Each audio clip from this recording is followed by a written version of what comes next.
Buenos días, iglesia, qué bueno que nos estamos conectando. Quiero darle la más cordial de la bienvenida a todas las personas que se están uniendo a nuestra reunión. Estamos comenzando nuestro domingo de iglesia en casa, nuestro domingo de iglesia en línea. Y quiero animarte en lo que comenzamos a que compartas esta publicación. Allí abajito te aparece la opción de una flechita de compartir, para que más personas puedan escuchar el mensaje que Dios tiene para nosotros. Así que si estás escuchando este intro, por favor comparte, envía el link a tus familiares, a tus amigos para que puedan vernos. Y aprovecho para saludar a las personas que nos estamos uniendo: a Rosy Granados, María Barbosa, Isabel Viesca, Zoar Anchondo, Sandra Luz, Elizabeth Camacho, Edith Herbert, Cookie Zamora, Ruth Garza. Ayúdanos a compartir para que más puedan ver esta transmisión que estamos teniendo totalmente en vivo desde las instalaciones, pero gracias a Dios por la oportunidad que nos da de que el mensaje llegue hasta tu casa y pueda animar y pueda fortalecer tu corazón. Patricia Torres, Enrique Salinas, gracias por estar con nosotros, y quiero animarte con una porción de la Escritura, y es un salmo muy conocido, yo creo que de los más conocidos, y te lo quiero leer en esta nueva traducción viviente. Y me refiero al versículo 23, capítulo 23, versículo 1 y 2, y dice en esta nueva traducción viviente: El Señor es mi pastor, tengo todo lo que necesito. En verdes prados me hace descansar, me conduce junto a arroyos tranquilos. Él renueva mis fuerzas, me guía por sendas correctas, y así da honra a su nombre. Aun cuando pase por el valle más oscuro, no temeré, porque tú estás a mi lado. Tu vara y tu cayado me protegen y me confortan. Me preparas un banquete en presencia de mis enemigos. Me honras ungiendo mi cabeza con aceite, mi copa se desborda de bendiciones. Y termino con este versículo 6. Ciertamente tu bondad y tu amor inagotable me seguirán todos los días de mi vida, y en la casa del Señor viviré por siempre. Y hoy quiero animarte a que hagas tuya esta escritura, hagas tuyos estos pasajes. El Señor es nuestro pastor y tenemos todo lo que necesitamos. Así que, ¿por qué no le das gracias hoy a Dios por un domingo más, un domingo en el que seguimos atravesando por esta circunstancia un tanto complicada, pero podemos seguir anclados y confiando en la palabra que el Señor tiene para nosotros? Te animo a hacer una pequeña oración. Señor, te damos gracias en esta mañana. ¿Por qué no le dices gracias? Ahí donde estás, con quien estés, dile gracias. Gracias, Señor, gracias por un domingo más, gracias por un día más de vida, gracias por la oportunidad que nos das de estar con nuestra familia, de estar en nuestra casa, de poder pedir tu ayuda, de poder sentir tu presencia. Te pedimos que nos acompañes en cada uno de los lugares en el que nos estamos reuniendo desde nuestras casas, que tu bendición esté en nuestros hogares y que tu mano de sanidad, tu mano de provisión esté siempre puesta sobre cada uno de nosotros y de las familias representadas. Te damos muchas gracias en el nombre de Cristo Jesús. Amén.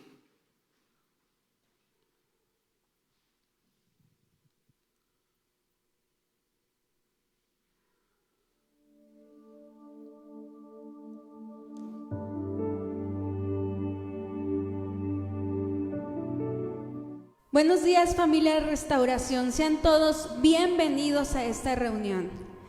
Actualmente estamos pasando por tiempos difíciles en los cuales la enfermedad nos ha tocado en nuestros cuerpos o algún familiar, pero debemos de saber que Dios está con nosotros, porque Él ha prometido que Él estará con nosotros todos los días de nuestra vida hasta el fin del mundo. Y ese es nuestro consuelo, es nuestra esperanza. El consuelo para el corazón que llora, el aliento cuando ya no queda más, la esperanza del futuro que se acerca, la confianza de que todo pasará, el consuelo para el corazón que llora, el aliento cuando ya no queda más, la esperanza del futuro que se acerca, la confianza de que todo pasará. Mi ancla firme está, no temeré, sé que tú conmigo estás. Me aferro a tu bondad y en el dolor me recuerdas la verdad. Tu amor a mí me sostendrá.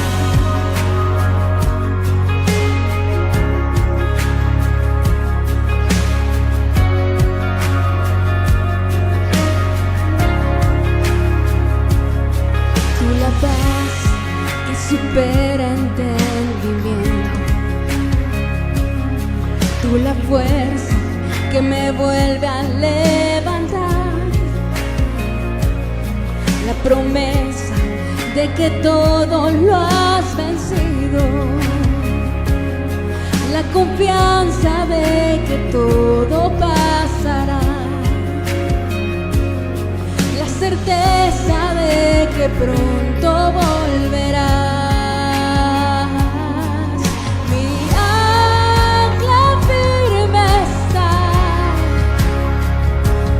no temeré, sé que tú conmigo estás. Me aferro a tu bondad y en el dolor me recuerdas la verdad. Tu amor a mí me sostendrá.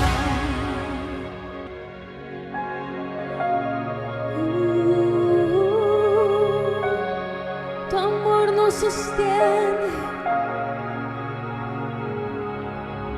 En medio de la tormenta tú estás ahí, Señor.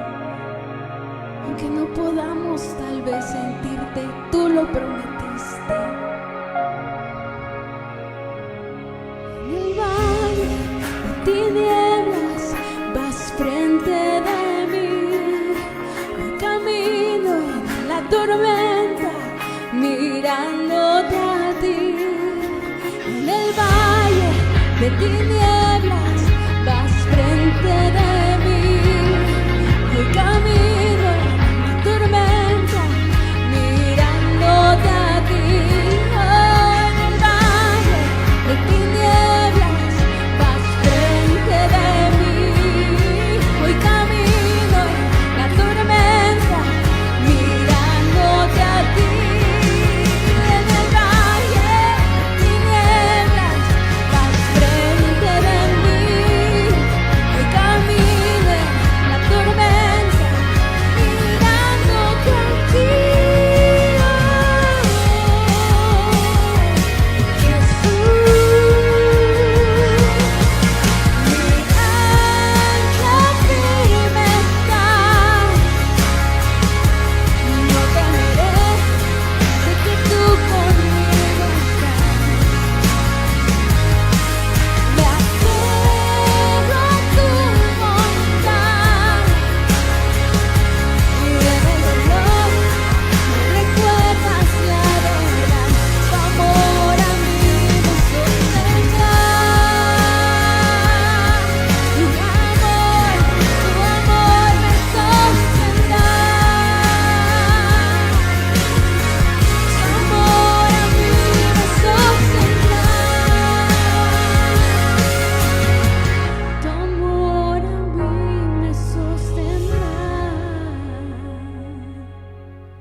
Gracias, Señor, porque tu amor nos sostiene, porque tu promesa nos sostiene, porque el cielo y la tierra pasarán, Señor, pero tu promesa y tu palabra seguirán vigentes.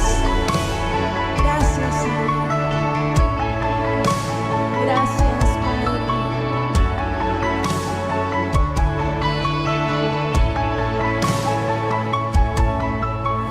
Aunque pase el tiempo, sé que tu promesa cumplirás. Nada en ti se perderá. Esa es mi seguridad.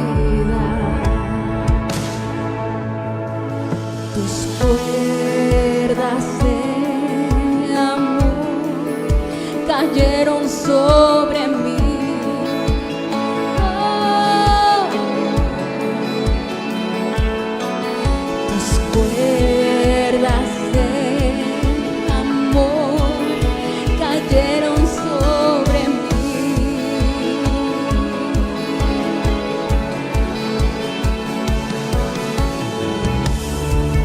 Es su amor que me sostiene, el que me levanta, el que me da paz, me da seguridad. Es su amor que me sostiene, el que me levanta, el que me da paz, me da seguridad de lo que vendrá. Tú tienes el control, nunca pierdes el control.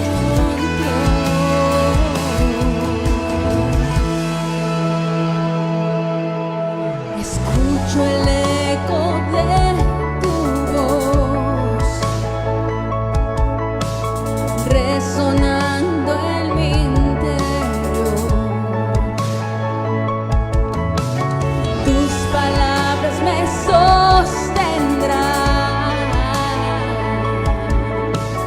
y me dan seguridad. Los velos están cayendo y puedo ver con claridad. Mi fe se está encendiendo y hoy me vuelvo a levantar. Es tu amor que me sostiene, el que me levanta, el que me da paz, me da seguridad. Es tu amor que me sostiene, el que me levanta, el que me da paz, me da seguridad de lo que vendrá. Tú tienes el control, nunca pierdes el control.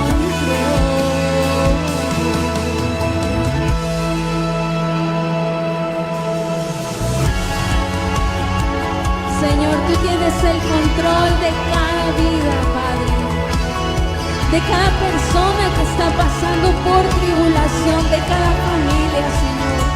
Cúbrelos con tu manto, cúbrelos con tu preciosa sangre y sánalos por tu llaga, Señor. Declaramos tu sanidad, declaramos que tú estás con nosotros. De lo que vendrá, tú tienes el control, nunca pierdes el control.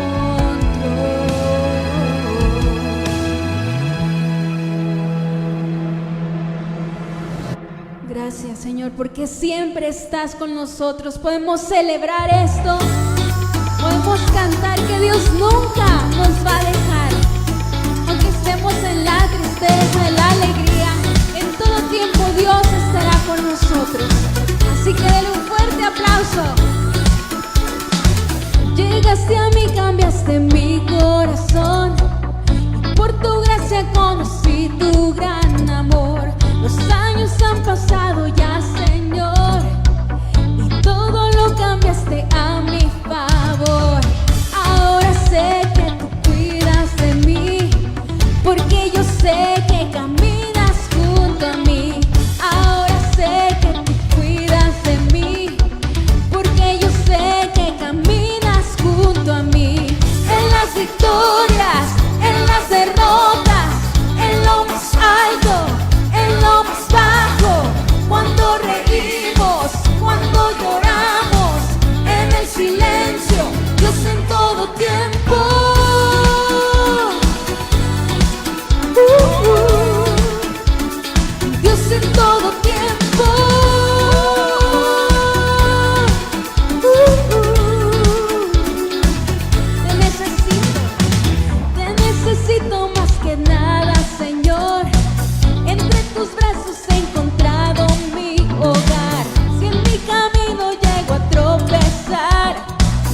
en todo tiempo. Tu amor no se agota, tu amor no se acaba, no se cansa.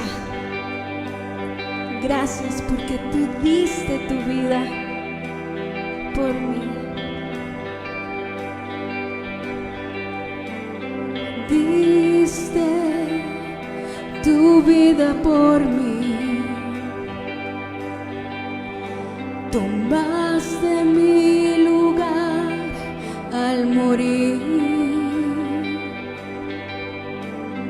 Lavas mi culpa y dolor. Dentro del mar de tu gran amor. Me rendiré, en tu gracia estoy, en Cristo yo sé quién soy, en tu amor por siempre me aferraré a tu salvación, amor sin comparación, un romance eterno.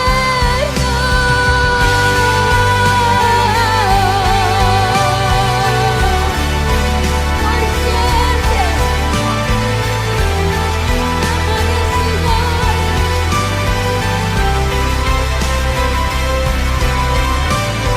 tu amor furioso huracán que destruyó mi culpa y maldad. Me rendiré, en tu gracia estoy, en Cristo yo sé quién soy, en tu amor por siempre me aferraré tu salvación,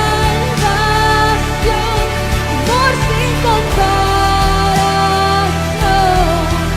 un romance eterno.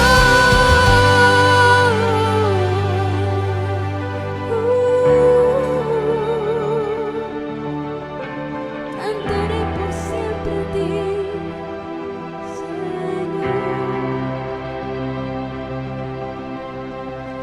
Cantaré al que me rescató, cantaré al que me recibió, cantaré al que vida me dio, al Rey por siempre. Cantaré al que me rescató, cantaré al que me recibió, cantaré al que vida me dio, al Rey por siempre.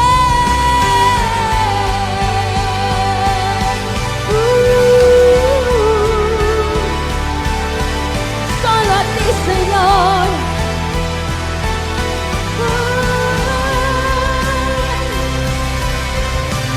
Me rendiré,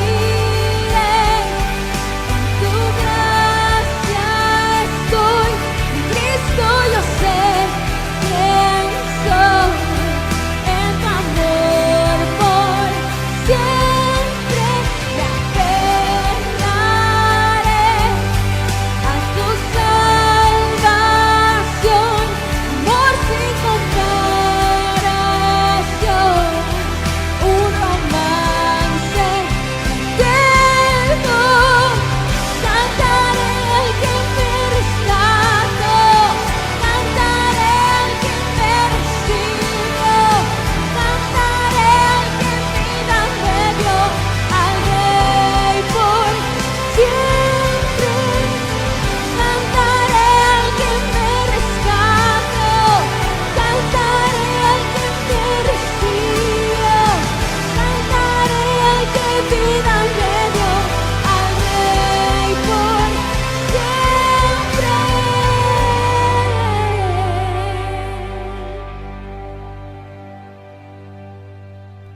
Gracias, Señor, gracias. Denle un fuerte aplauso al Señor.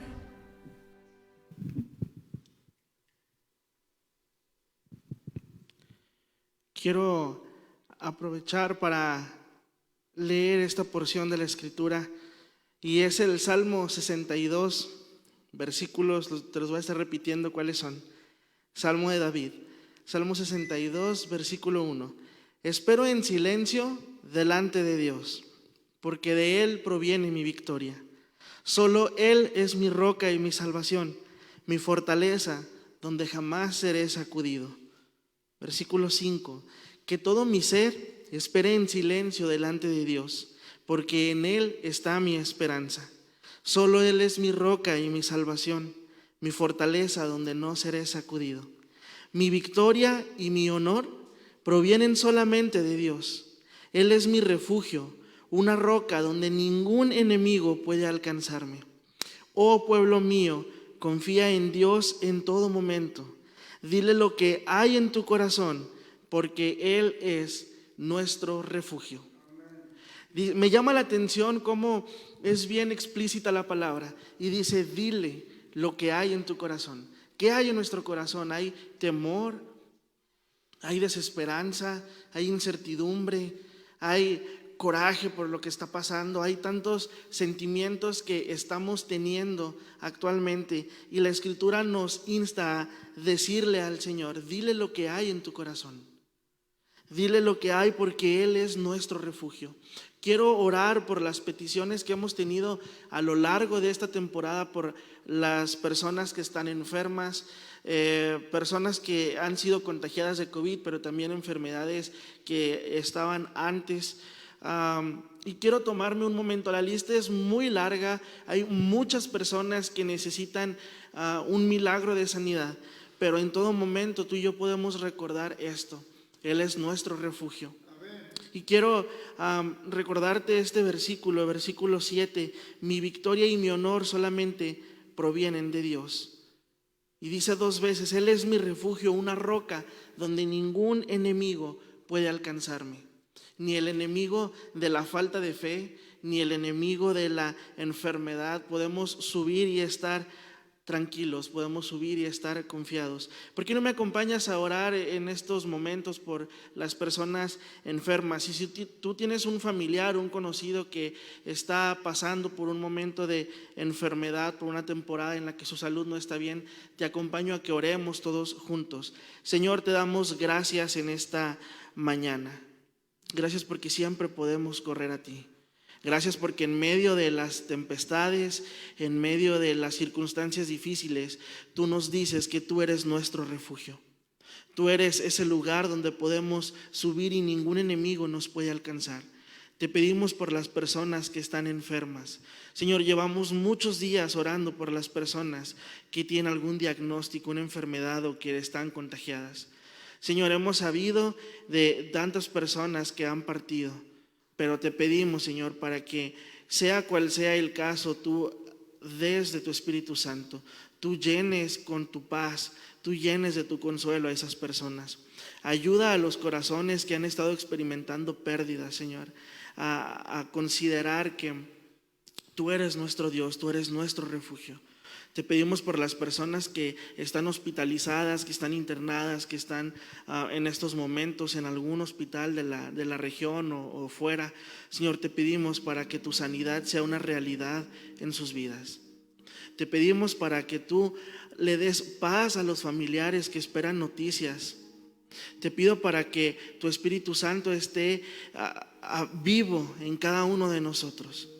Te pido para que tu palabra llegue en medio de estos momentos.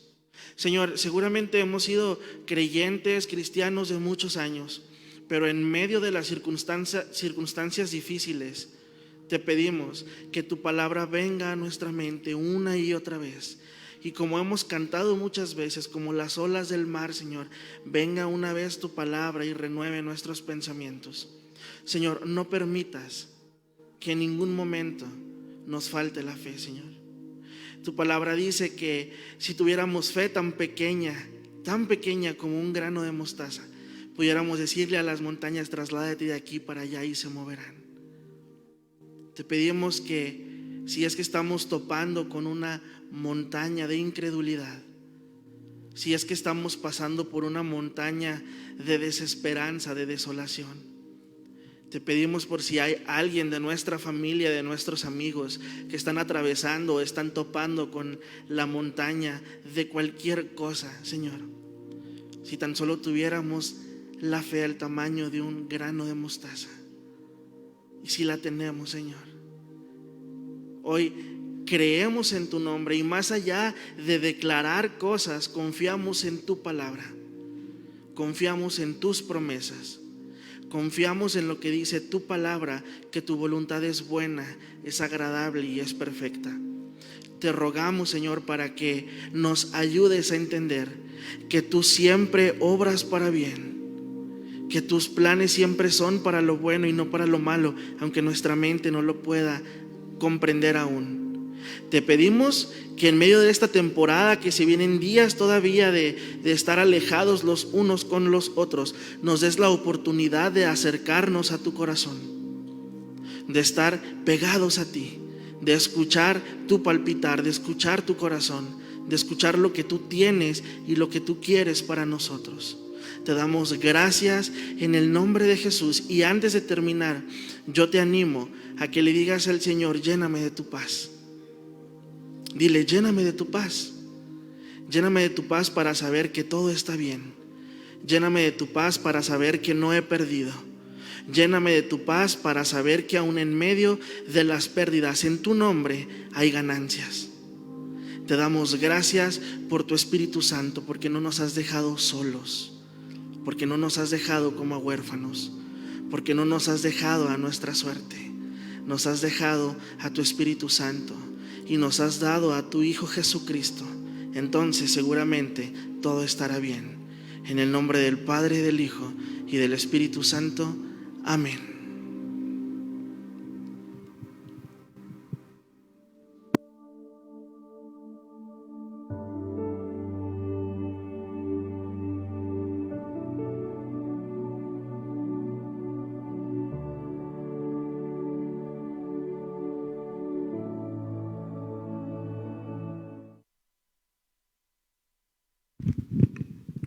Muy buenos días a todos. Es un gusto estar, aunque sea de manera virtual, con todos ustedes y estar haciendo iglesia aún desde casa. Déjenme leer con ustedes una porción de la Escritura. Estamos hablando sobre generosidad y estamos en segunda carta a los Corintios, capítulo 9. Vamos a leer el capítulo 7. Dice: cada uno dé como propuso en su corazón, no con tristeza ni por necesidad, porque Dios ama al dador alegre. Y con este texto quiero darte tres cosas que tu ofrenda no es. Número 1, tu ofrenda no es una cantidad fija. Si vemos aquí la Escritura, dice: cada uno dé como propuso en su corazón. Si tu corazón debe de estar convencido y agradecido con lo que Dios te da. No tienes que dar una cantidad fija, no tienes que estar forzado a dar cierta cantidad cada mes, cada semana, cada quincena. Número 2, tu ofrenda no es obligatoria. Otra vez, lo repetimos aquí como dijo la Escritura: como propuso en su corazón, no con tristeza, no por necesidad, no porque alguien te fuerce a hacerlo, no porque te sientas comprometido a que tengo que dar porque me están viendo que yo no doy, no porque te sientas obligado o presionado por algún grupo social, por alguna persona, etcétera, etcétera. Y número 3, quiero detenerme en este concepto y quiero que se entienda muy bien. Tu ofrenda no es una semilla. Me vas a decir: pero ¿cómo? Si en el versículo 6, en esta misma Escritura, permítame, déjeme ponerme los ojos. En el capítulo 6 dice: pero esto también te digo, el que siembra escasamente, también segará escasamente, y el que siembra generosamente, generosamente también segará. ¿Cómo me estás diciendo ahora que tu ofrenda no es una semilla?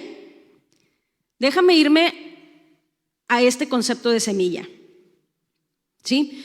Cuando tú pones una pequeña semillita en la tierra, no la pones nada más y te olvidas de ella y te vas. Cuando tú pones una pequeña semillita en la tierra, la pones esperando que de esa semilla brote una planta y de esa planta brote alguna flor o fruto. Cuando tú pones una semilla en la tierra, lo haces pensando en que vas a recibir algo a cambio, en que vas a obtener un beneficio, ya sea de esa planta, de sus hojas, de sus flores o de su fruto. Cuando nosotros sembramos en la iglesia, cuando nosotros ponemos esa semillita, no se está refiriendo a que vas a plantar 1,000 pesos y vas a recibir 3,000.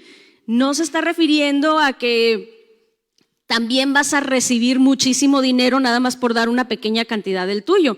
Si las finanzas de Dios funcionaran de esa manera, pues entonces todo mundo depositaría su quincena completa, porque si yo siembro 1,000 pesos, entonces Dios me va a regresar 3,000 y pues negocio completo, ¿verdad?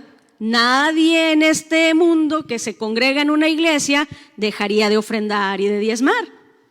Pero déjame leerte otra porción de la Escritura, y esto es en Hechos capítulo 2, y está hablando precisamente de la primera iglesia. La primera iglesia, después de que Jesús ascendió al cielo, estaba formada por sus discípulos y más personas que venían a ellos a escuchar lo que ellos tenían que decir acerca de Jesús y quién era Jesús. Entonces déjame decirte algo, que tu ofrenda sí es. Tu ofrenda es un acto de amor. Vamos a leer Hechos 2, versículos 44 al 47. No me quiero perder aquí. Ok. Todos los que habían creído estaban juntos y tenían en común todas las cosas, y vendían sus propiedades y sus bienes y lo repartían a todos según la necesidad de cada uno. Y perseverando unánimes cada día en el templo y partiendo el pan en las casas, comían juntos con alegría y sencillez de corazón, alabando a Dios y teniendo favor con todo el pueblo. Y el Señor añadía cada día a la iglesia a los que habían de ser salvos. Entonces, ¿cómo es esto de que no es una semilla, pero sí es una semilla? ¿Cómo que cosechas? A ver. Esta porción de la Escritura dice que todos los creyentes estaban juntos en un mismo espíritu, vivían juntos, vendían sus propiedades y la daban a quienes necesitaban. Si te fijas, está hablando de una generosidad diferente, una generosidad del corazón, un acto de amor, porque veía la necesidad en su hermano y si tenía alguna propiedad la vendía y suplía de esa necesidad, porque veía que su hermano necesitaba de alimento ese día y lo invitaba a su casa a comer, porque veía la necesidad de alguien que tenía, no sé, tal vez alguna discapacidad y le ayudaba. Entonces, ¿qué es nuestra generosidad en la iglesia? Es precisamente eso. Sí, estamos hablando también de recursos económicos, sí, pero también estamos hablando de que tu corazón generoso vea la necesidad en los otros y se conmueva en un acto de amor, ayudar a quienes no tienen a lo mejor lo mismo que tú suplas una necesidad, ya sea con tu dinero, con lo que tengas a la mano. Entonces, tu generosidad no es obligatoria, no es una cantidad fija, no es una semilla que mágicamente te va a multiplicar el dinero de tu cartera, pero sí es un acto de amor. Y en ese acto de amor yo te invito a que sigas siendo generoso con tu iglesia local. Aquí en tu pantalla va a aparecer el número de cuenta para que tú deposites lo que propusiste en tu corazón, no una cantidad fija, pero lo que tu corazón te dicte, lo que Dios hable a tu corazón y te diga. Pero déjame animarte también a una cosa más. Quiero animarte a que seas generoso con aquellos que en este momento de pandemia mundial están pasando por una necesidad. Sé generoso con tu tiempo. Sé generoso a lo mejor enviando un mensajito. Nunca sabes quién puede estar pasando por una necesidad del corazón y necesite de tus oraciones. No sabemos quién esté deprimido por esta situación y necesite una mano amiga a la distancia que diga: aquí estoy para escucharte. Seamos generosos. Te animo a que seas generoso. Ora conmigo, por favor. Señor, te damos muchas gracias porque pones en nuestra mesa, aún en tiempos difíciles, lo que necesitamos para nuestro sustento diario. Gracias porque a pesar de la situación de negocios cerrados, de empresas que han tenido que descansar a sus trabajadores por algunos días o por algún tiempo, no nos falta nada. Gracias, Señor, porque tú eres nuestro proveedor. Gracias porque tenemos lo que necesitamos. Gracias porque no nos has desamparado. Te pedimos, Señor, que nos ayudes también a ser generosos con los que tienen una necesidad. Ayúdanos, Señor, abre nuestro corazón y nuestros ojos espirituales para ver la necesidad de nuestros hermanos y en nuestro corazón, como un acto de amor, suplir esa necesidad. Te damos gracias por nuestra iglesia. Gracias por la Iglesia Cristiana Restauración, que ora por nosotros, que suple nuestras necesidades y sobre todo, Señor, que estamos unidos en oración y estamos unidos en ti y en tu nombre. Te damos gracias por eso, en el nombre de Jesús. Amén.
Nos ven, se están conectando aquí con nosotros. Queremos darle la bienvenida una vez más, un domingo más aquí en la Iglesia Cristiana Restauración.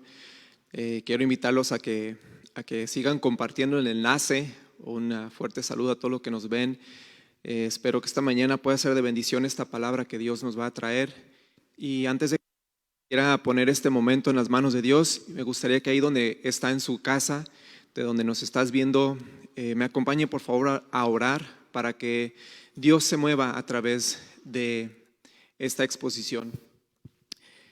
Dios, te doy muchísimas gracias por la oportunidad que nos das el día de hoy de poder escuchar tu palabra. Y en esta mañana yo pongo mi vida en tus manos y te suplico que la palabra que vaya a ser expuesta el día de hoy pueda llegar a los corazones de aquellos que lo necesitan. Dice tu palabra que no vuelve vacía, que tú haces lo que necesitas hacer en los corazones de aquellos que anhelan de ti, Señor.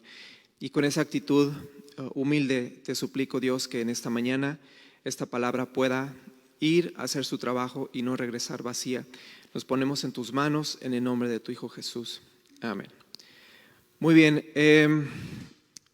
es muy evidente la situación que estamos viviendo en nuestro país y específicamente en nuestra comarca lagunera, y es lamentable tener que decir que tenemos un para nada decoroso primer lugar en contagios a nivel nacional aquí en la laguna, contagios de COVID, y es una realidad que hace un año realmente, al menos yo personalmente lo veía muy lejos todavía. Veíamos que en China se estaban empezando a dar ciertos contagios y ciertos casos, y yo decía, pues ok, está lejos, ¿verdad? Es algo que está sucediendo al otro lado del mundo. Y conforme fue pasando el tiempo, nos alcanzó. Y llegó el momento donde nos alcanzó aquí y ya tenemos meses intentando de una manera u otra tratar de bajar la curva, aplanar la curva, de controlar esto. Sin embargo, hay una realidad que tenemos que enfrentar que en las últimas semanas en los grupos de WhatsApp de la iglesia hemos podido ver día tras día, semana tras semana, peticiones de oración por hermanos que se han enfermado y que lamentablemente han fallecido. Y es una realidad que estamos enfrentando, que es la muerte de seres queridos, que algunos con el conocimiento de nuestro Señor Jesucristo y otros que lamentablemente no.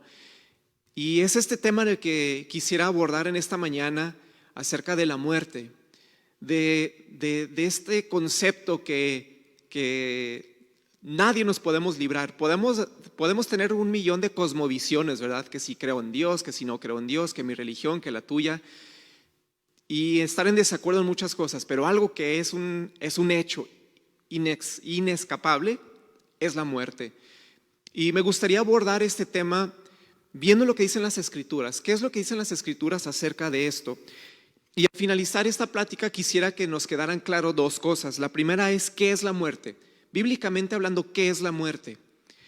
Y el segundo es, ¿qué debo hacer yo en respuesta a esta definición bíblica, lo que es la muerte?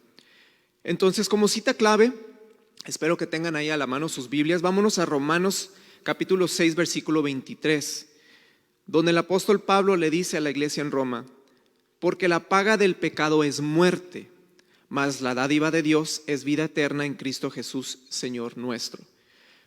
Ahora, esto vamos a separarlo en 2 partes, este versículo. Primeramente vamos a hablar acerca de lo que dice Pablo, que la paga del pecado es muerte. Y después vamos a ver la segunda parte acerca de la dádiva de Dios. Para comprender esto, vamos a hablar primeramente de lo que es el pecado, porque dice, la paga del pecado es muerte. Bueno, ¿qué es el pecado?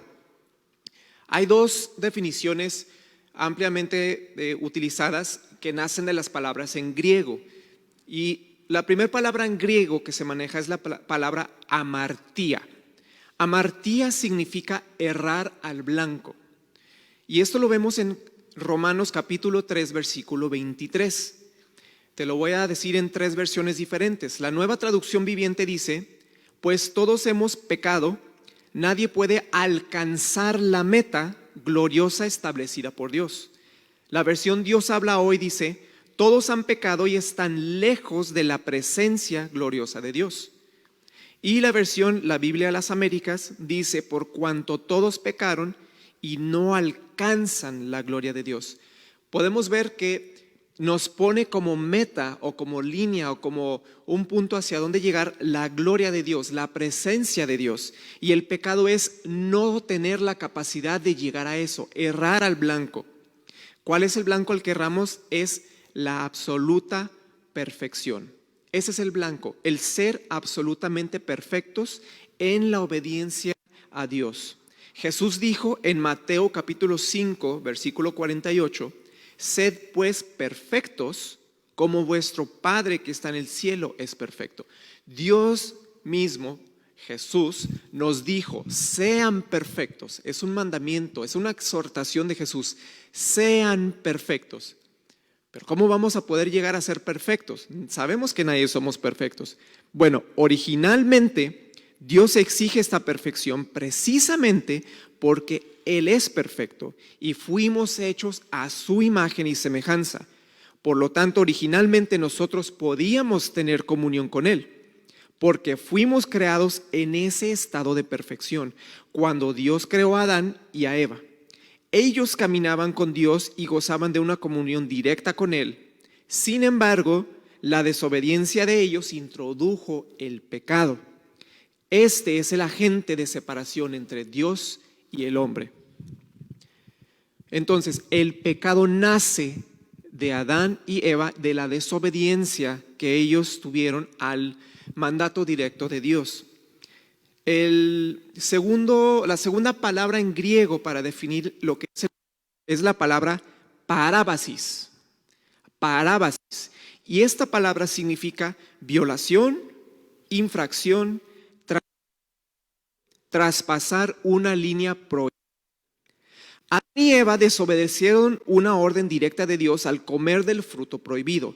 Y a causa de esto, toda la humanidad fue condenada, ya que Adán es el representante de la humanidad delante de Dios. ¿Dónde vemos esto? Romanos capítulo 5, versículo 12. Dice, por tanto, como el pecado entró en el mundo por un hombre, quien es Adán, y por el pecado la muerte, así la muerte pasó a todos los hombres, por cuanto todos pecaron. Ninguno de nosotros nos escapamos de esto, hermanos. Lo que hizo Adán lo hizo en representación de toda la humanidad. Esto trajo como consecuencia la caída de la raza humana. Todos nacemos culpables y con la predisposición a hacer el mal. Tenemos una naturaleza corrompida. Y esto lo vamos a desarrollar un poquito más adelante. Ahora, siguiendo en ese mismo versículo, capítulo 5, versículo 12 de Romanos, versículos 13 y 14 dicen, antes de la ley había pecado en el mundo, pero donde no hay ley no se inculpa de pecado. No obstante, reinó la muerte desde Adán hasta Moisés, aún en los que no pecaron a la manera de la transgresión de Adán, el cual es figura que había de venir. Ahora, esto es importante recalcarlo, hermanos, porque estamos diciendo que Adán pecó en representación de todos y que por culpa de ese pecado llega la muerte y todos los demás que venimos de la descendencia de Adán somos pecadores. ¿Por qué? Alguien pudiera decir, oye, es que eso es injusto. ¿Yo por qué voy a cargar con algo que ni siquiera hice? Bueno, lo que dice Pablo aquí en el versículo 13 trata ese tema, donde dice, pues antes de la ley había pecado en el mundo. ¿Cuál es la ley? La ley de Dios que le dio a Moisés y a su pueblo Israel. Pues antes de la ley había pecado en el mundo, pero donde no hay ley no se inculpa de pecado. Esto más que nada no es una explicación o no es una refutación, más bien es como un cuestionamiento de Pablo mismo diciendo, oye, si no hay ley, ¿cómo me vas a inculpar de pecado si yo ni siquiera sé lo que es el pecado? Y aquí hace la aclaración en el versículo 14. No obstante, reinó la muerte desde Adán hasta Moisés, todo ese periodo donde no había ley, donde Dios no había dado todavía su ley, desde Adán hasta Moisés. Reinó la muerte, aún en los que no pecaron a la manera de la transgresión de Adán. No dice que no pecaron, dice, no pecaron a la manera de la transgresión de Adán. Y lo que recalca Pablo es decir, más bien se los voy a leer. Pudiera parecer que los humanos que vivieron en los años desde Adán hasta Moisés, que fue cuando Dios introdujo la ley, no pecaron porque no había ley. Pero el apóstol Pablo inmediatamente descarta esa excusa, recalcando el hecho de que todos esos humanos murieron. No pudieron haber muerto si no hubiera pecado en ellos. Definitivamente todas esas personas eran pecadoras. Pues si estudiamos sus vidas, rápidamente nos vamos a dar cuenta de cómo eran. Como dice la escritura en Génesis capítulo 6, versículo 5. Y vio Jehová que la maldad de los hombres era mucha en la tierra y que todos designios de los pensamientos del corazón de ellos era de continuo solamente el mal. Entonces esa naturaleza de Adán, de pecaminosa, pasó a toda la humanidad sin importar que no tuvieran ley, ellos ya tenían ese pecado por culpa de Adán. En otras palabras, aunque los descendientes de Adán no pecaron contra una orden directa que Dios les había dado a ellos, todos fueron culpables de pecado por la acción desobediente de Adán, la cual provocó que toda su descendencia tuviéramos una naturaleza corrompida. A esto también se le conoce como el pecado original. O en otras palabras, hermanos, no somos pecadores porque pecamos. Pecamos porque somos pecadores. Es nuestra naturaleza. ¿Cómo es esto? ¿Cuáles fueron los efectos de lo que hizo Adán en nuestra naturaleza? Ese pecado, ¿cómo afectó nuestra naturaleza y por qué somos así desde nacimiento? El entendimiento del hombre fue oscurecido. Segunda de Corintios 4:4 dice, en los cuales el Dios de este siglo cegó el entendimiento de los incrédulos para que no les resplandezca la luz del evangelio de la gloria de Cristo, el cual es la imagen de Dios. Nuestro entendimiento está corrompido, no podemos ver la luz de Dios a causa del pecado. Segundo efecto, el corazón fue endurecido. Efesios 4:18 dice: teniendo el entendimiento entenebrecido, ajenos de la vida de Dios por la ignorancia que en ellos hay, por la dureza de su corazón. Nuestro corazón es una piedra a causa del pecado.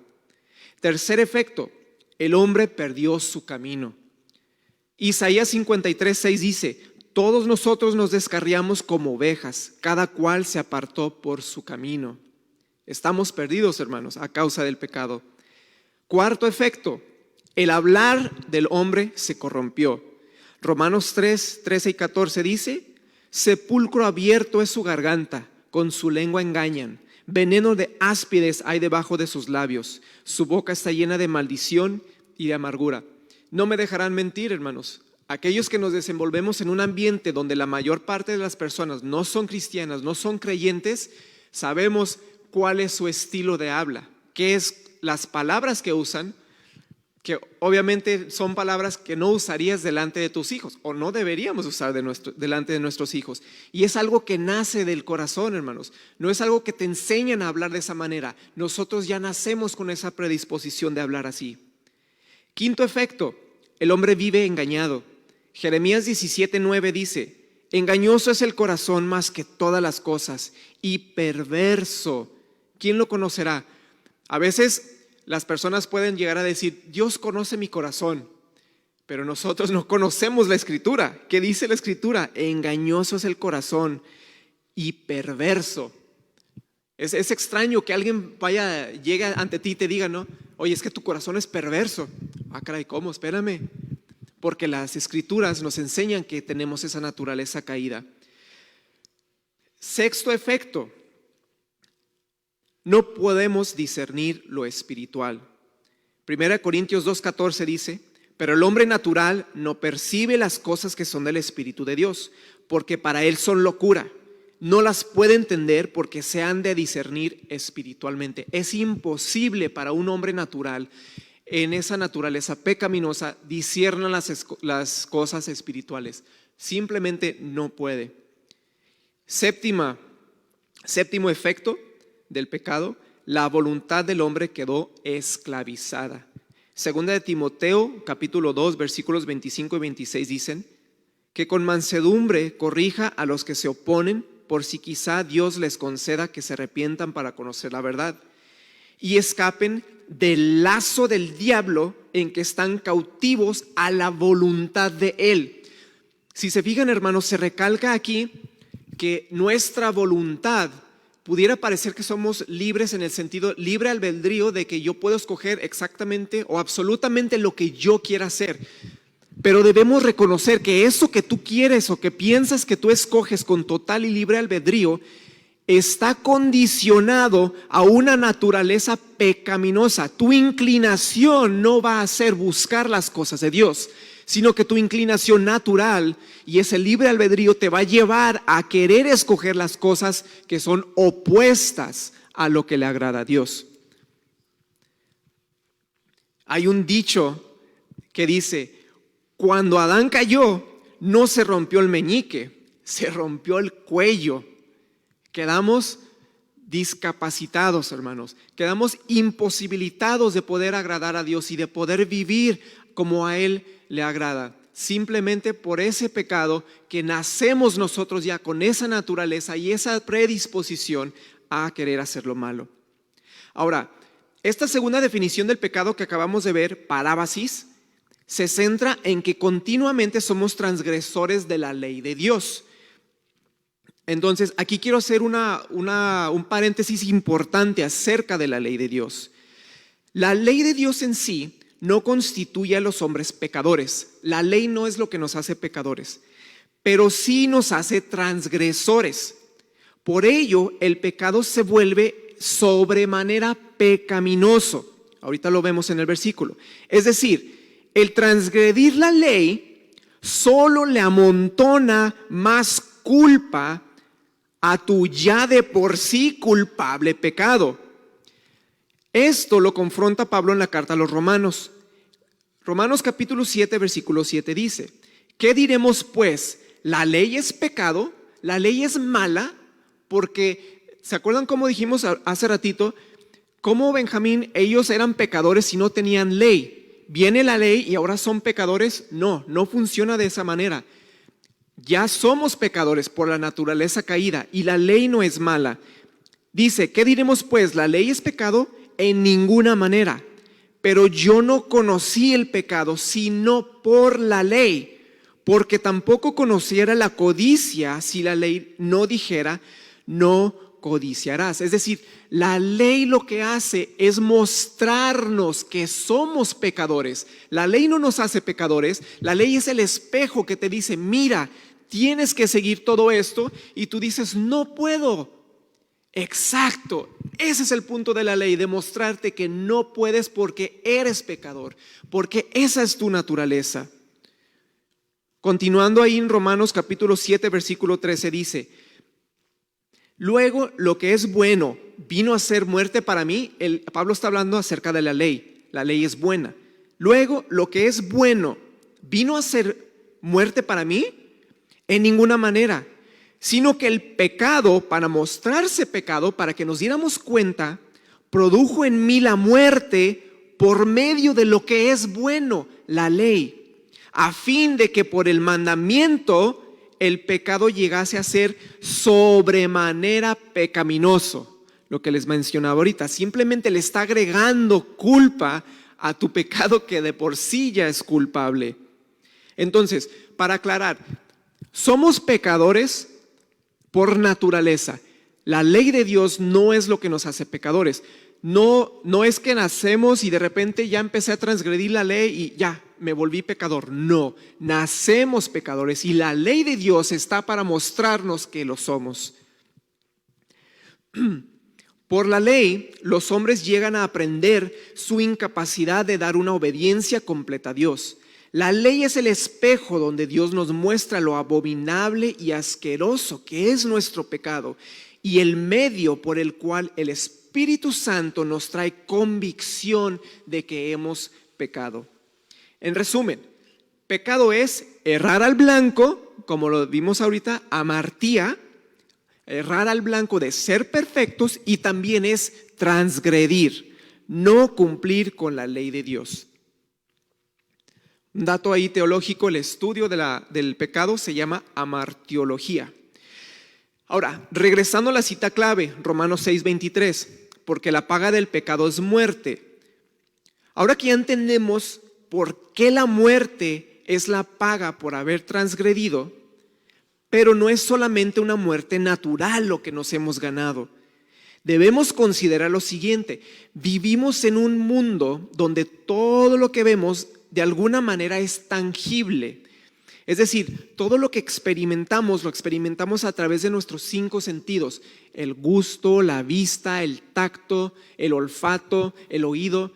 Todo lo que vemos y donde nos desenvolvemos es tangible, es un mundo físico. Pero hay otra realidad a la que somos ajenos debido a este tipo de muerte. ¿A cuál tipo de muerte? La muerte espiritual. La muerte espiritual es nuestra vida antes de Dios. Es la condición en la cual llegamos todos a este mundo y significa estar separados de Dios. Es la herencia de Adán, como lo acabamos de ver. La muerte espiritual es la manera en que todos llegamos a este mundo. Hay una creencia muy popular y muy utilizada que dice: todos somos hijos de Dios. Si nos vamos a las Escrituras, aprendemos que eso no es cierto. No somos todos hijos de Dios. Dios nos ha dado la oportunidad de llegar a ser llamados hijos de Dios. Vamos a adentrarnos un poquito en esto. Efesios capítulo 2, versículos del 1 al 3 dice: y Él os dio vida a vosotros cuando estabais muertos en vuestros delitos y pecados. Esto no puede ser una muerte física. es ilógico. Estabas muerto en delitos y pecados, o sea, ¿cómo? Estoy muerto pero estoy vivo. Está hablando de la muerte espiritual. Estás muerto en delitos y pecados. Versículo 2 dice: en los cuales anduviste en otro tiempo, siguiendo la corriente de este mundo, conforme al príncipe de la potestad del aire, el espíritu que ahora opera en los hijos de desobediencia. Versículo 3: entre los cuales también nosotros vivimos en otro tiempo, en los deseos de nuestra carne, haciendo la voluntad de la carne y de los pensamientos. Y éramos, ahí viene, y éramos por naturaleza hijos de ira. Por naturaleza, hermanos, ya vienes por naturaleza, naces ya como hijo de ira. ¿Se fijan qué fuerte la diferencia de decir todos somos hijos de Dios y la realidad de enfrentarte a las escrituras que te dicen no, por naturaleza eres hijo de ira? ¿Sabemos lo que es la ira de Dios? Pensar en que la justicia recta, justa de Dios va a caer sobre nosotros porque lo merecemos.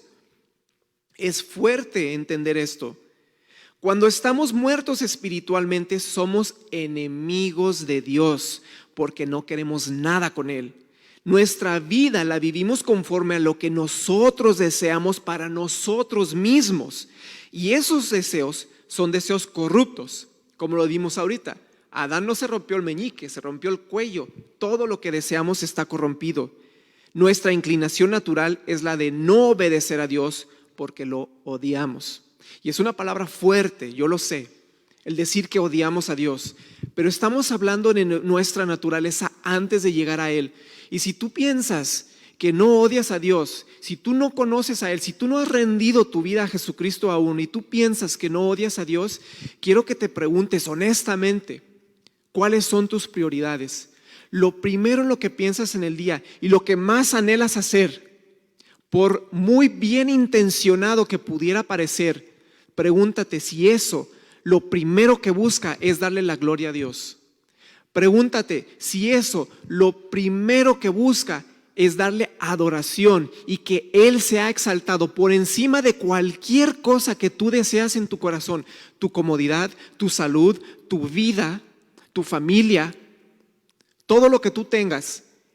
¿Está Dios por encima de todo eso? Porque si no lo es, entonces tienes que hacerte la pregunta, ¿por qué no lo es?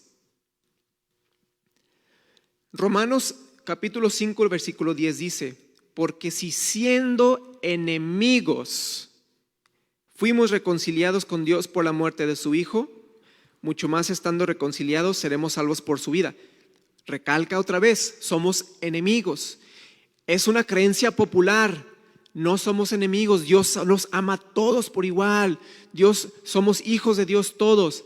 Hermanos, la Escritura dice diferente.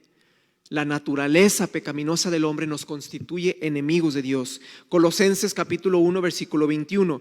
Y a vosotros también, que erais en otro tiempo extraños y enemigos en vuestra mente, haciendo malas obras, ahora os ha reconciliado.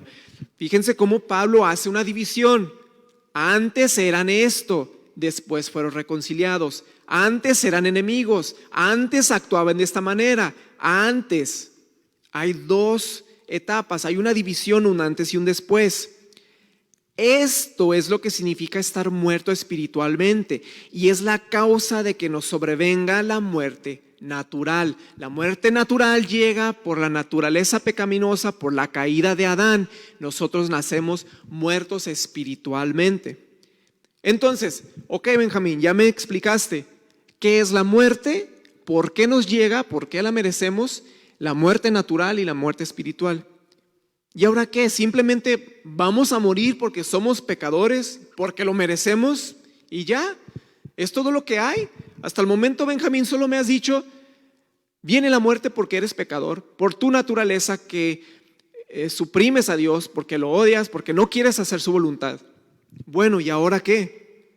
Regresemos al versículo clave, Romanos 6:23, porque la paga del pecado es muerte. Y aquí viene el antes y después. Mas la dádiva de Dios es vida eterna en Cristo Jesús nuestro Señor. Ya dijimos una y otra vez que el pecado es nuestra naturaleza. El pecado no es lo que hago, el pecado es lo que soy. Y estamos desesperadamente perdidos y sin esperanza a causa de lo que somos, no de lo que hacemos. Si queremos ser reconciliados con Dios, esto no es algo que podamos hacer por nuestra propia cuenta. Necesitamos la intervención directa de Dios y eso es exactamente lo que Él ofrece. Vamos a continuar con el texto de Romanos en capítulo 5. Romanos capítulo 5, versículo 12, dice: por tanto, como el pecado entró en el mundo por un hombre, ahorita lo acabamos de explicar, Adán pecó, Eva pecaron, entra el pecado y se pasa a todos los hombres. Y por el pecado la muerte, así la muerte pasó a todos los hombres, por cuanto todos pecaron. Pero no se queda ahí. Continuamos en los versículos 13 al 21. Pues antes de la ley había pecado en el mundo, pero donde no hay ley no se inculpa del pecado. No obstante, reinó la muerte desde Adán hasta Moisés, aun en los que no pecaron a la manera de la transgresión de Adán, el cual es figura del que había de venir. Versículo 15. Y quiero que cuenten las veces que escuchamos esta palabra don. Pero el don no fue como la transgresión, porque si por la transgresión de aquel uno murieron muchos, abundaron mucho más para los muchos la gracia y el don de Dios por la gracia de un hombre, Jesucristo. Versículo 16. Y con el don no sucede como en el caso de aquel uno que pecó, porque ciertamente el juicio vino a causa de un solo pecado para condenación. Pero el don vino a causa de muchas transgresiones para justificación. Versículo 17. Pues si por la transgresión de uno, nuevamente Adán, de uno solo reinó la muerte, mucho más reinarán en vida por un solo Jesucristo, los que reciben la abundancia de la gracia y el don de la justicia. Versículo 18.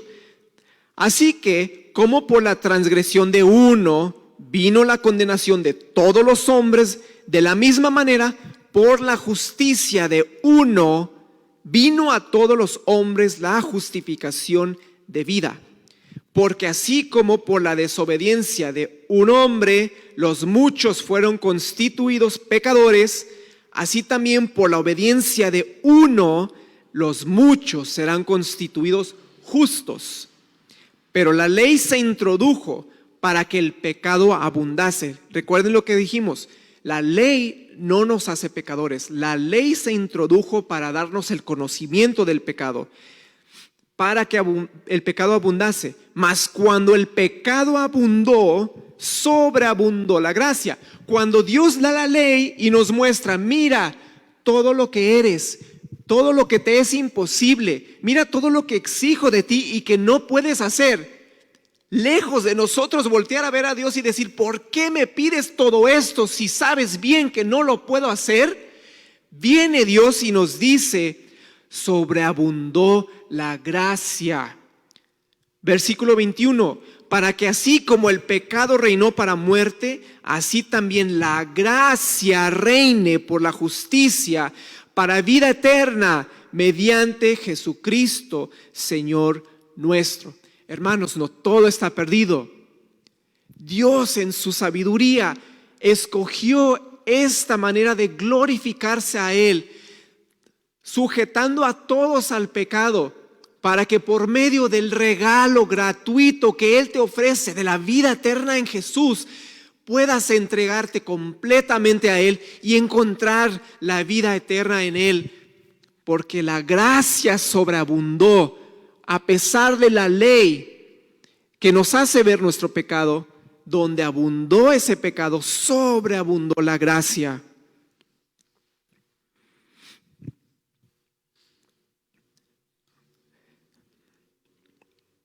Con esto, hermanos, quisiera recalcar entonces los objetivos que decíamos en un principio.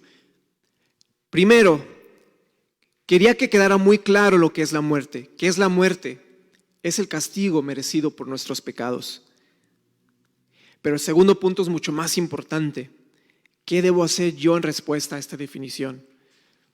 Es verdad, está pasando todo alrededor de nosotros.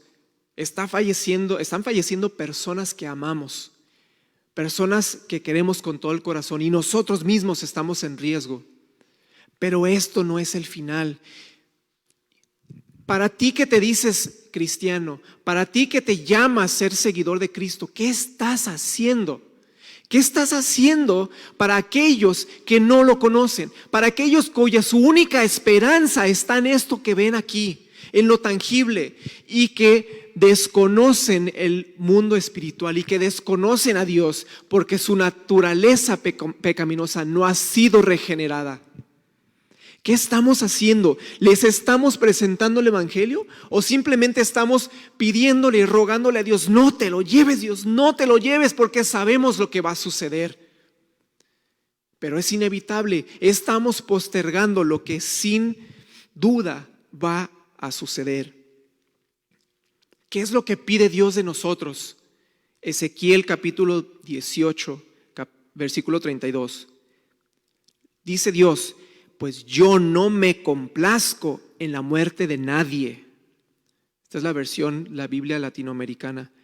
Yo no me complazco en la muerte de nadie, declara el Señor.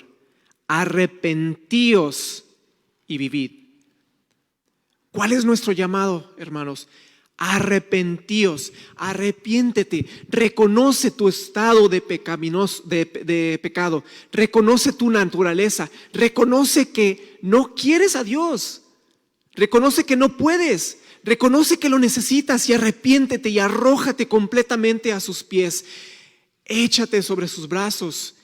Él te está buscando, Él te está llamando, Él quiere que vivas, y no es una vida natural en este mundo. Es una vida eterna con Él, junto a Él, para estar con Él, no para estar en el cielo, para estar con Él. Él quiere que lo tengas a Él como fue diseñado en un principio.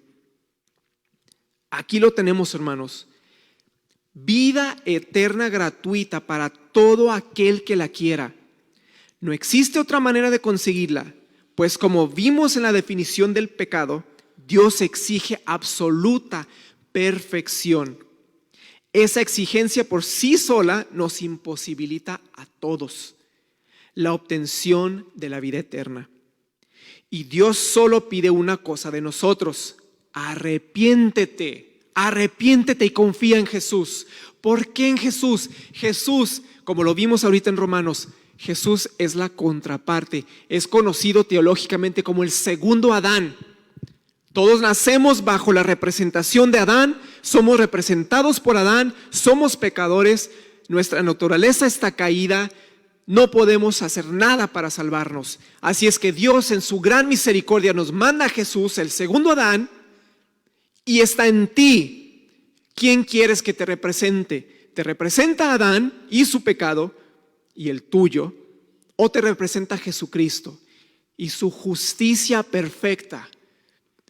Si te representa Jesucristo, tienes abogado ante Dios por la remisión perfecta de todos tus pecados. En Jesús tenemos esperanza de vida eterna. En Jesús tenemos paz. En Jesús tenemos propósito, porque no se termina en esta vida, hermanos.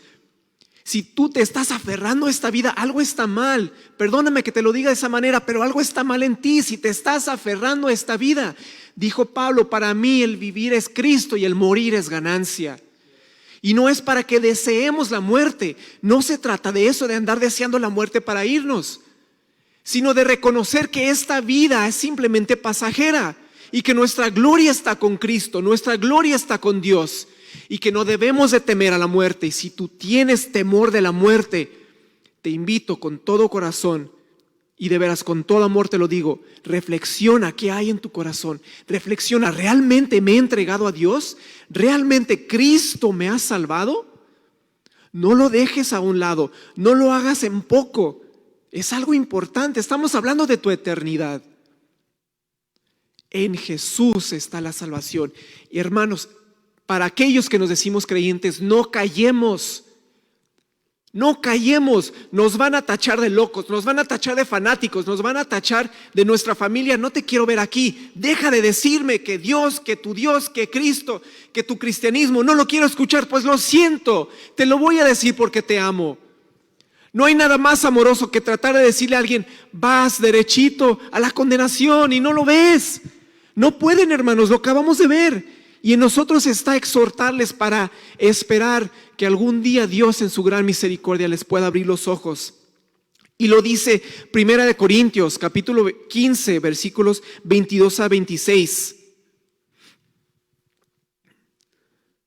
Porque así como en Adán todos mueren, también en Cristo todos serán vivificados. Pero cada uno en su debido orden, Cristo las primicias, luego los que son de Cristo en su venida, luego el fin, cuando entregue el reino de Dios y Padre, cuando haya suprimido todos dominios, toda autoridad y potencia, porque preciso es que Él reine hasta que haya puesto todos sus enemigos debajo de sus pies. ¿Y cuál es la finalidad de la muerte, hermanos? ¿Qué va a ser de la muerte? Versículo 26, y el postrer enemigo que será destruido es la muerte. El enemigo, la muerte es nuestro enemigo. No andamos buscando la muerte, no anhelamos la muerte, anhelamos a Cristo, porque en Cristo hay vida.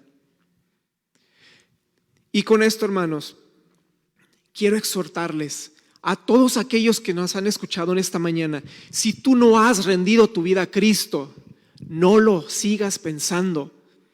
Tú no sabes si vas a estar aquí mañana. Tú no sabes si va a ser el COVID. Tú no sabes si te vas a accidentar. Tú no sabes qué te pudiera suceder. ¿Un infarto? Dios tiene tus días contados. No des por hecho que vas a estar aquí y decir, ay, mañana. No tienes el mañana asegurado. Busca a Dios. Busca su palabra, busca su redención, admite tu pecado. Aquel que admite su pecado y que se aparta de él, Dios tiene misericordia de él. La vida eterna está en Jesús y te está esperando. Es una dádiva, es un don. No lo puedes ganar por méritos. No puedes esperar llegar con Dios y decir, mira, hice todas estas buenas obras, porque de nada te valdrán. Esas buenas obras no quitan toda la maldad que hiciste. Busca de Dios ahora que puedes, ahora ríndete a Él. Y aquellos que nos hacemos llamar cristianos, hagamos lo que nos toca y seamos obedientes a Él, a la gran comisión. Vayamos y prediquemos a Jesucristo a todas las naciones, haciendo discípulos para la exaltación y la gloria de nuestro Padre, porque como lo acabamos de ver, Él no se complace en que se mueran los malvados. No se complace nuestro Dios en eso. A Dios le agrada que nos arrepintamos y que podamos llegar al conocimiento de Él. Hermanos, ahí donde están en su lugar, acompáñenme por favor. Vamos a pedirle a Dios que ponga en nuestro corazón ese anhelo de querer amarle, ese anhelo de querer servirle. De esas personas que están a nuestro alrededor sufriendo de este virus, de sus consecuencias, que nosotros tengamos la valentía de decirles lo que está pasando y que este mundo no es el final, que solo estamos de paso, que nuestra finalidad realmente es estar con Dios, que así nos diseñó Dios para estar con Él y anhelamos estar siempre con Él, evitando la muerte segunda, que es donde seremos arrojados al lago de fuego y azufre, donde será el lloro y crujir de dientes. Y ahí, hermanos, ya no hay nada por hacer. Es en esta vida, es en este momento, es ahora. Pasan los días, pasan las semanas y nosotros vemos las noticias y vemos lo que sucede, y nosotros que decimos ser cristianos Ay Dios, te oramos para que sanes. Ay Dios, interviene. Por supuesto que eso es lo que debemos de hacer. Por supuesto que debemos orar para que Dios intervenga. Pero tú, ¿qué estás haciendo para proclamar la venida de Dios? ¿Tú qué estás haciendo para proclamar que hay salvación? Recuerden cuando los 3 jóvenes fueron echados al horno por negarse a inclinarse ante la estatua del rey. ¿Qué fue lo que dijeron? Sabemos que nuestro Dios tiene el poder de librarnos. Aun si no lo hace, no nos inclinaremos. Hermanos, sabemos que Dios tiene el poder de salvar, de sanar, de recuperar a nuestros seres queridos. Pero aun si no lo hace, ¿qué va a suceder? ¿Lo vas a seguir amando? ¿Lo vas a seguir adorando? ¿Te vas a someter a su plan soberano? Es mejor estar preparado. Es mejor hablar, exhortar y decirles a nuestros seres queridos: prepárate, porque un día vas a estar frente a frente a Dios. Y si tú no estás en Cristo, estás en problemas.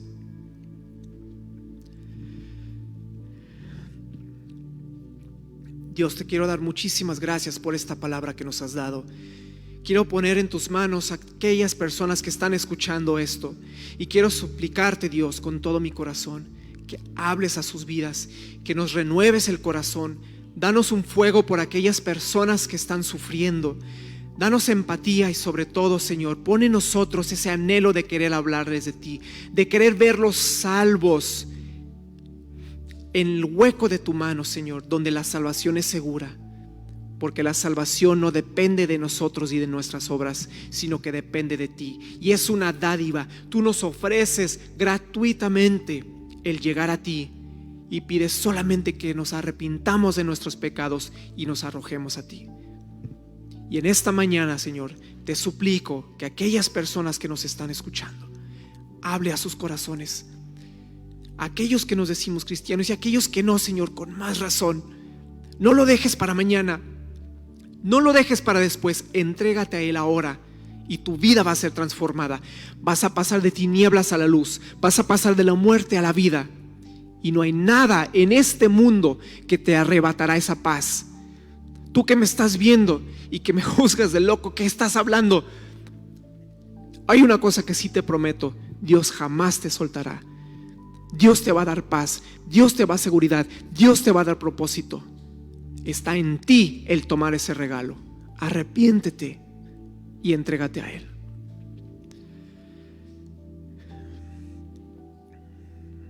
Gracias, Dios, por esta palabra. Gracias, Dios, y que esta palabra, Señor, sea de edificación para tu iglesia. Hermanos que nos acompañan, gracias por su tiempo, gracias por poner atención a esto, y espero realmente que estas palabras no caigan en saco roto, que obremos, porque la fe sin obras es muerta. Y en esta mañana quisiera, ahí donde están, por favor, levanten su mano conmigo a nuestros miembros de Iglesia Cristiana Restauración. Señor, yo te pido que bendigas a todos y cada uno de los miembros de nuestra iglesia. Señor, bendice su entrada y su salida. Protégelos, Señor, en todo momento donde ellos se encuentren. Dales la valentía, Señor, de que ellos puedan hablar de ti.